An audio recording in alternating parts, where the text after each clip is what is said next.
just your thoughts on how, or two practices, just your thoughts on how everything's progressing so far. Yeah, so first year that we haven't started camp out in my coaching career, 3 days on, and so obviously being able to get them acclimated and a day off. We'll come back this afternoon and we'll have our first padded practice, which I think will be super spirited. Obviously, I think these kids are ready to get these shoulder pads back on and get them popping out there. And so day one, you know, I think I talked right after day one practice, I was a little bit frustrated.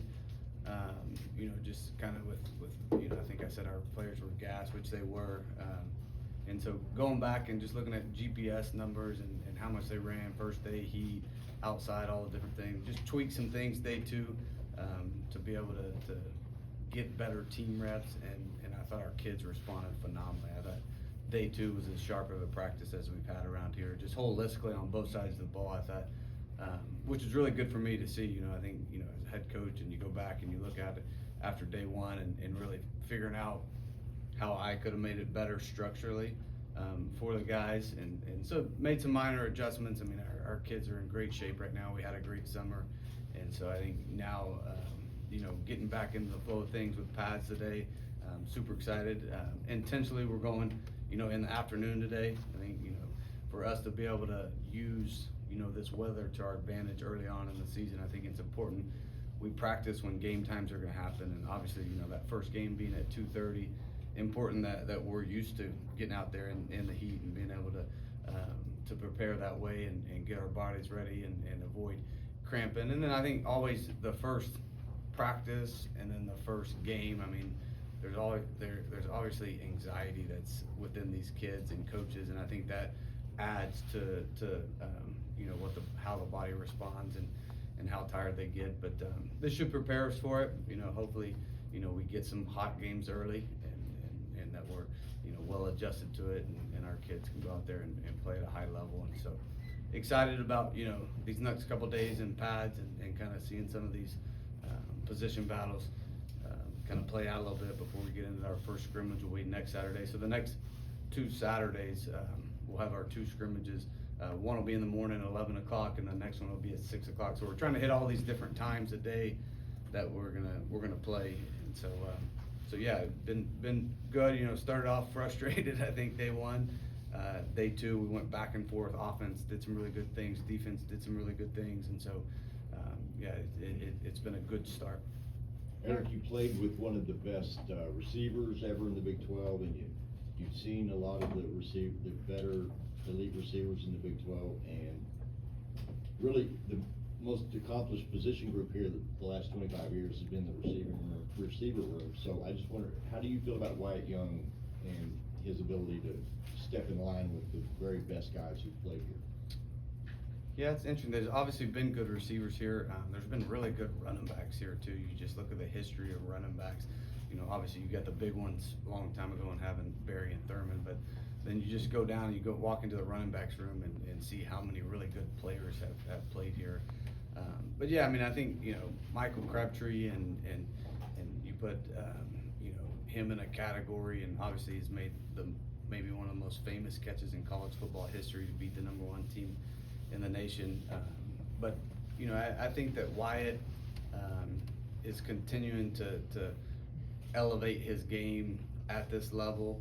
I think he's so new to play the receiver position, and so is Michael Crabtree. Michael Crabtree played quarterback in high school, so did Wyatt Young. So I think there's some similarities as far as he's only in year 3 of playing this position. And so you see right now in year 3, he's gotten so much more comfortable at the position and being able to manipulate defenders versus man coverage. Obviously, really good. Once we get him in space, he's really hard to tackle. He's a really good ball carrier. So we'll have to be strategic this year and finding ways to get him in open space.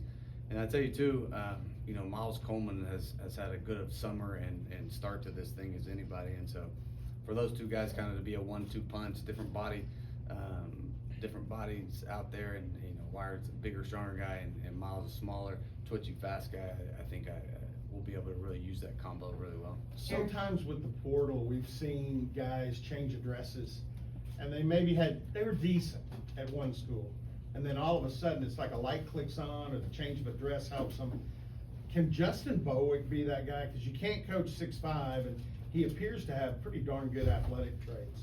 Yeah, I think the opportunities change everywhere you are, you know, and I think, you know, just when you put them on a specific roster, you see guys, you know, kind of have these breakout seasons at different places that maybe were playing a backup role, and so within an increased role, I mean, Justin, I think he led their team in red zone touchdowns last year, so he's done it. Like, I mean, he definitely had a role on it. Now, I think if you look at the difference of offenses and how we're gonna attack people and how Illinois attack people, like two totally different schemes, and we're really gonna put together some creative ways to utilize that speed and that length on the perimeter. And so he's worked hard, you know, this whole entire summer. You know, I got a 10-year-old that's eat up with football right now, so we come in the afternoons to the indoor just to get some drills in and all those things. And almost every time I went in there, Justin Bowick's in there, whether he's catching jugs, working on his craft. And I think just he's an older kid, but he's super committed to the processes of getting better. And I think you've really been able to see that pay off these first. And now he's got to do it in games now, right, when it counts the most. But I think his transition and catching ability has improved so much over the course of the last 4 or 5 months is something that I've been excited about. Seems like he's a new guy that Drew has migrated to pretty quick. Yeah, I think so. I mean, I think you look at his skill set and his talent, and then a catch radius that long for a quarterback is super friendly, right? And Drew's been super accurate, and you look at it, and I joke with all of our little guys, you know, when you talk to Chris Barnes and Miles and all these little guys, I say, you know, Drew's going to throw it to the big guy because he doesn't have to be near as accurate, right? So you better be really open and get separation. And so, yeah, I think it's really comforting for a quarterback to see a target that big, to be able, you know, you just don't have to be as perfect. Eric, you've said before when you first saw Cam Ward, I think it was how the ball came out of his hand that kind of caught your eye. I'm curious, when you first saw Drew and you saw him first in person because there was no film, can you kind of reconstruct that day and what it was about him that stood out initially to you? Yeah, just super polished as a passer. You know, there was zero wasted movement in his throwing motion, which is something we look for. And there's a couple little things detail-wise that we look for, you know, in mechanics. And so it's so hard when they get to this level. These kids have thrown so many footballs. We really don't try to tweak their upper body mechanics. You know, we'll try to speed some things up, make them faster. But really think that we can really fine-tune some things in the lower half and how that works together. Drew was as good as anybody I'd seen, just as far as some of those mechanics were. Now, the one thing that we didn't know, and so, you know, obviously I don't take credit for this as much, is we didn't know how smart he was, how well he retained information, how well he processed when you know, the bullets were flying, when things were moving in front of him. And so that's been, you know, the fun part for me. And then too, naturally, we're in year 3 with a quarterback. Like, I haven't had the opportunity to coach a third-year quarterback in a really, really long time. And so I think just the familiarity of it. Yesterday after practice, I was watching Tulsa, and Drew came in and sit down, and we sit there for 45 minutes being able to talk through things, you know, and he's starting to see things like we are, and asking questions. Hey, coach, what do you think about this? You know, if we motion this guy here, how are they going to trade it off? And so just the wheels are always spinning, really high football IQ. And so it's been fun to see that happen in real time. When you talk about the mentality that you weren't aware of, I'm curious though, that day, I mean, for him to have not been a varsity quarterback and to think, I can play college at quarterback, was there almost an audacity or a tenacity factor that you sort of knew was there inherently? No, not at all. Actually, probably just the opposite of that. I think, you know, he had been told no here, you know, the last 4 or 5 years of his life, and he had been beaten out by people. So I think there was more frustration, but then too, getting the opportunity at that level, like, he was just so happy to be in the conversation and be in the room and thankful at that point. And I think he was a little gun shy at that point. I mean, I think, you know, obviously you gain confidence by going out there and proving yourself on Saturdays. Now, that was something I saw grow throughout camp, and we got into scrimmages, is you could really see as he started learning and gaining more confidence by the time that last scrimmage comes, and he knew he was battling for the number 2 position. That was probably the first time you're like, okay, like, this kid's got some fight in him. That intelligence you mentioned, that ability to process quickly and retain, how quickly do you sort of realize he has that? Yeah, I mean, I think it takes probably probably a couple weeks into practice, when you really start putting stuff on them. And now, you do so much in the summers, right? And so I think you're able to get further along, but there's still, and I think coaches struggle with this in today's world, is now that you're able to do more in the summers. And so you come and you get to fall camp and you expect it to go out there and like be perfect day one, right? And you forget like it's just different. Day ones are different. And I think we're seeing that kind of probably across the country is coaches a little frustrated because their expectation now is different when they get to day one, as where, back in the day, this is the first time you're actually doing football. And so I think, for us mentally, and to it's something I have to, in a staff meeting today and yesterday morning, remind our coaches, like we're still teachers right now. Like there's a reason they're still paying us. It's not like, that they're gonna come out here and they're gonna be perfect on day one. And I think the anxiety part of any time you actually get into camp is something that we forget as coaches, and that these are 18 to 22-year-old kids and they're still trying to go prove themselves, and there's a lot of internal and external factors that go into that every single day. And so yeah, there's still a process to it, still reminding our coaches that listen, we got 25 practices to get these guys ready, and we need every one of them. Coach, speaking of new senior, your secondary has a bunch of guys that were highly rated coming out of high school that are coming to OSU as transfers. Can you talk about your secondary unit and some of those guys? Yeah, I think there are guys like Evan Jackson's a guy that's been in our system, for a long time. He's played a lot of football. A guy that needs to take the next step this year. Evan's kind of one of those guys, and we've had meetings about it. He's kind of, there's been times he's flashed, he's shown that he's got the ability to be great, but he hasn't put it together consistently for a whole season. He needs to take that next step this year. He's an older guy, and you got a guy like Christian Bodner that's coming over, played a ton of different positions at Liberty, played corner, played safety. Now we're moving to nickel.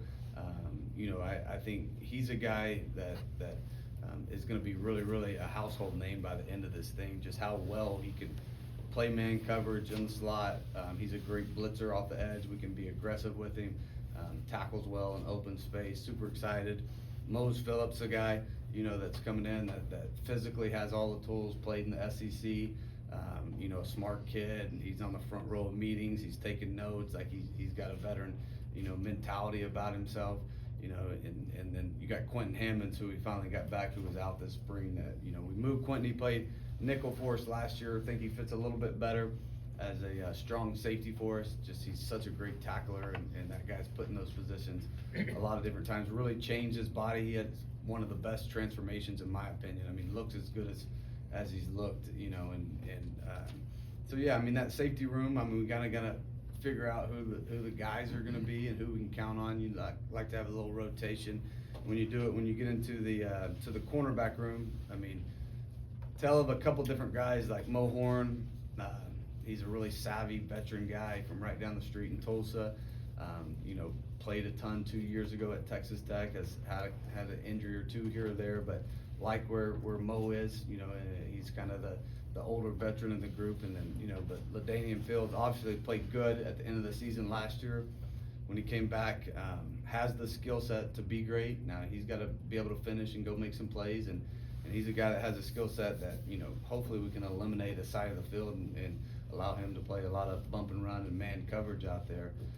Now that's to be seen. I think Colin Lewis is a guy coming over, had a good season for us last year, at North Texas, continues to develop. Trudell Berry, we got in late this summer from Vandy, same things, played a lot of football, continues to get better each and every day. So yeah, we got some guys. Kobe Foreman is a guy that is a little bit smaller, but his tenacity is unmatched out there. A guy that really loves to compete. So yeah, those battles over the course of these next couple of weeks will kind of tell, what type of playing time and what kind of rotations we're able to put on them. You picked up two kids late in the portal. I say kids. You picked up two veterans late in the portal in the secondary. Have either of those guys splashed? Because it's hard to come in really late like they did, and I think one from Miami and one from Youngstown.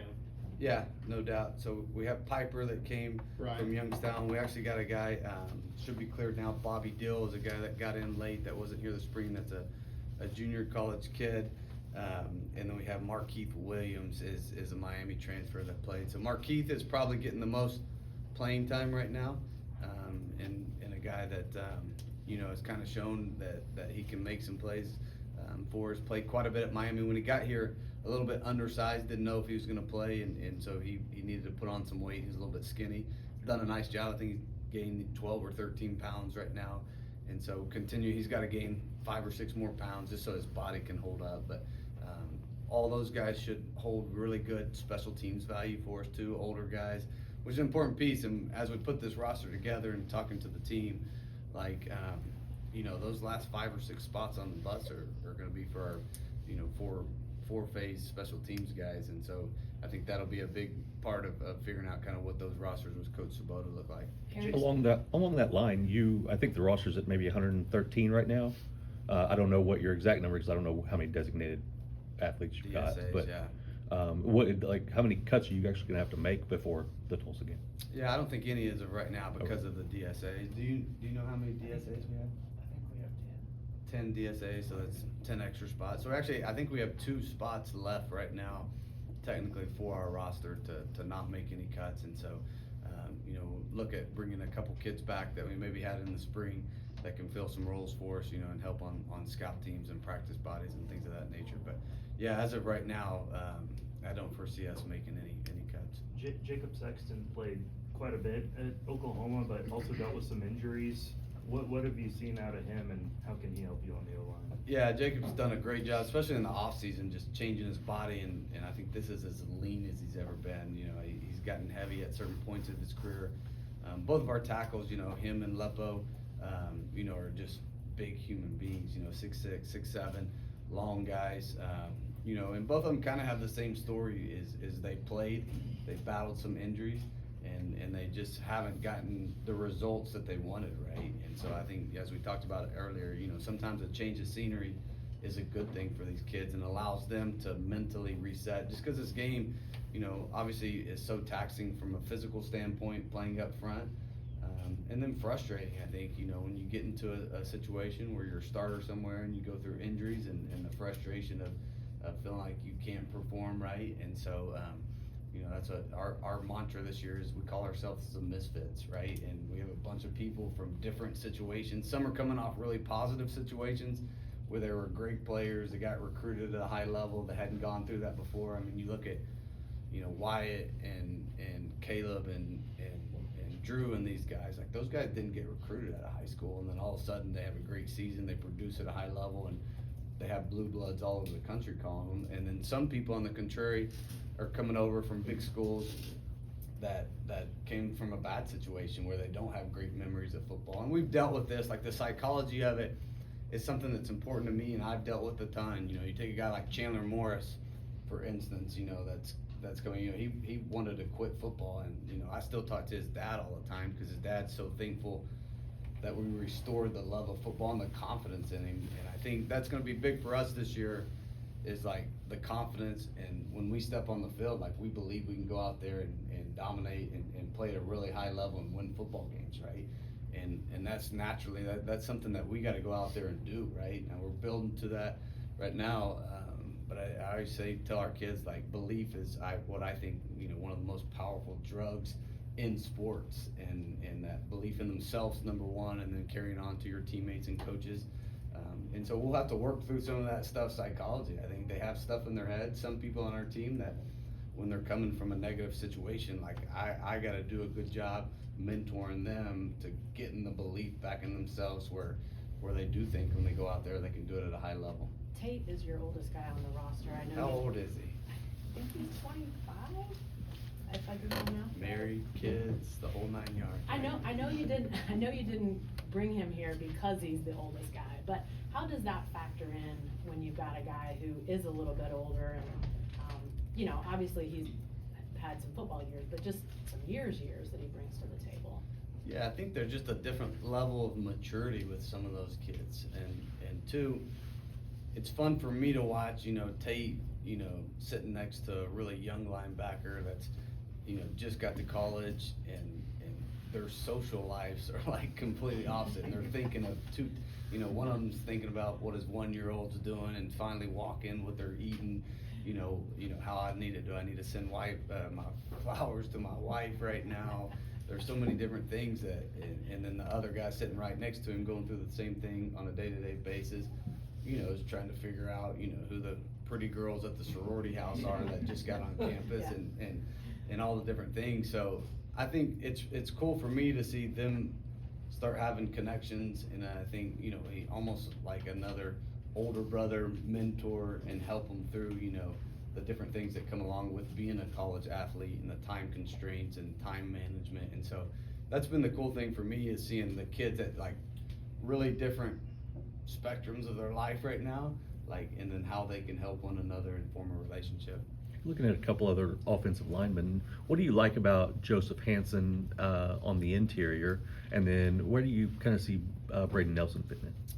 Yeah, Braden Nelson's still working back from an injury right now, and so hopefully, it's on a timeline that, we're staying super aggressive with it. Like, there's still a chance he could play in the first couple games, and then realizing too, like, it's not a thing that we're gonna push on Braden either. Like, with the new rules, 5 for 5, he's a guy all of a sudden you look at your roster, and he's got 3 years left all of a sudden, and super valuable player. He can play inside, he can play outside. He's done both for us in the past. And I think Hansen's similar, right? As we got here and realized Hansen's skill set is number one, he's so intelligent, like a guy that can really handle a lot, play multiple positions. You can put him with the ones at right guard, and then he can steal some reps at right tackle with the twos and not miss a beat and be able to stay on the same page. So Hansen has done a good job of, really getting bigger and stronger. It's a little bit more weight you got to move in the inside with some of our zone schemes, and so I think really attacking the off season like he did and being able to get gains in those areas was really big for us. And then Braden, we just got to continue to bring along. Like, I'm not worried about Braden from a mental aspect. He has so many banked reps of the past of this offense, the calls, nothing changed for him, right? And so Hansen, I think, is a little bit different, where we have to be really intentional, especially, in these live situations at guard. He's played tackle, for the majority of his career. So getting him really comfortable in there and getting him good reps at that is a little bit different. And Braden, health's the main issue. Speaking of offensive line, Spring, how fine a line is it in the month of August to be physical when you're trying to evaluate players and then getting ready for the season?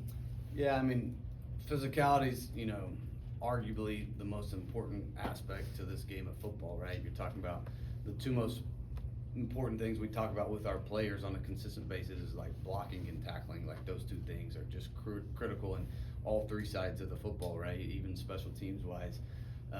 And there's a physicality that comes along with that, and that's something that, there's certain guys on our roster that we've seen it, right? And we've seen enough, and so as we get into it, they might be super limited because there's video evidence of them going out and doing it at a high level. And so, Caleb Hawkins, for instance, is super physical running back and hard to tackle. And so he's someone like I don't need to see get tackled 25 times in a scrimmage. I've seen it enough and know we're going to put a heavy load on him. So we'll push some of those to the other guys. But it's super important just as a team, I think, that, as we get in it today and inside drill starts up today, like those are super important things. That's one thing that's way different from me and my philosophy than an air raid, disciple like Leach. Like, if he looked at my script today and saw how many plays I was doing of inside, like he probably wouldn't agree with it much, right? He'd spend that time playing a little bit more 7-on-7. And so I just think, anytime you can force your will on an opponent and run the ball to finish out football games, and on the other side when you can stop the run. I've been a part of teams where we've been really good on offense, can't stop the run, turns into long seasons for you. And so it'll be something that's definitely a huge part of this camp. As a former receiver, have you always been pro run game, or is that something you sort of had to develop as your coaching career? Yeah, developed as time's gone on. I think I really studied the first time when I became a head coach at Incarnate Word. I think I was tired of, at Texas Tech, multiple times being the #1 offense in the nation and not having any championships that come along with it. So I did a big study that year, and really I studied, there's people winning championships they would call, that they're throwing the football and spreading it out a little bit. The Clemsons at that time, were throwing the ball a ton. LSU at that time was throwing the ball a ton and winning championships. And so really when I went back and studied, we were running the ball for about 60 to 70 yards a game. And the people that were winning the championships were rushing for about 150 to 175 yards a game. And that was a huge factor, kind of consistently with conference champions at different levels and with the national champion. And so that's something that we really took that study and tried to apply it on what our philosophy was in our game planning at Incarnate Word. And so as we started winning championships, it kind of married up with it. And same thing kind of last year with our team. We were explosive offense and holistically, but we also were really efficient running the football. Coach, how quickly has Tyler Mercer snapped back into your system? He was in it before and left last year, and with Jacoby Sanders, it looks like he's playing there at center too. How happy are you with the center position? Yeah, I think happy right now. Obviously, you get into situations and you take it for granted sometimes, just with as simple as it sounds, like having really good snaps all the time. Yeah. And so I've been on the other side of it, where we've had some people that have really struggled and it hurts. But, we have so much misdirection and ball handling in our offense. Is super important to be consistent with the snapping. And then they make all of our calls, they set all of our protections, they set all the stuff in the run game. So there's a level of, they gotta be a high level thinker. And so that's what Mercer was so good at early, I think, at North Texas is he had the ability to process information fast and get us set up and lined up and everybody on the same page. And so I think Mercer's one that is a really good example of how fast he was able to jump back in it with how we're able to do kind of our walkthroughs and stuff in the off season now. And so I think that's really allowed him now at this point in it to be really locked in and on the same page with Coach Grill. To go back to 3 more, we got players in the gym. To go back to running the football, when you look back at last year, obviously Caleb had a great year. Do you like the workload he had, or do you hope you have maybe a second or third back take a little bit off? Yeah, no, I thought there was times we probably put a little bit too much on him, to be honest with you. And it came back, he got hurt the first drive of the conference championship game, and it changed the outlook of what was going on. And then, it wasn't smart for me. And then the second drive of the game, I leave him in because he's as tough as anybody. He's never going to tell you can't go. That's just what type of kid he is, which I respect that. And then, he didn't fumble all year, and then, he's carrying the ball in a hurt arm and fumbles second drive of the game and ends up, spiraling a little bit. So I think just with him and his style of running, and everybody knows this, even at the next level, which running backs are starting to get paid a little bit more. Some of these contracts in the NFL have been good the last couple of weeks. But it's still not like an elite wide receiver right now. And so I think understanding that and his running style, they only have so many carries in him. We want to have a rotation and we want to be able to have some of these guys kind of take the workload off of him at times. What do you think about the new 5-for-5 rule? Yeah, I think it's awesome. Now, what's it going to look like with, obviously we got to get to a point where,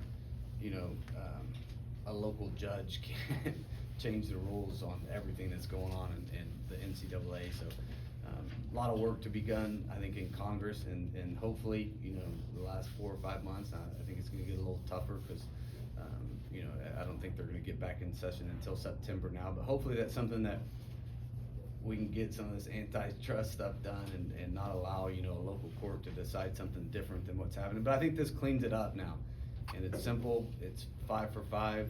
Obviously, it takes all the waivers out of it. It takes all the thinking. This is something I think should have done long ago and allowed these guys to, it's going to be a lot easier for us with young players and guys that are kind of playing a little bit, but not enough. They can help on special teams.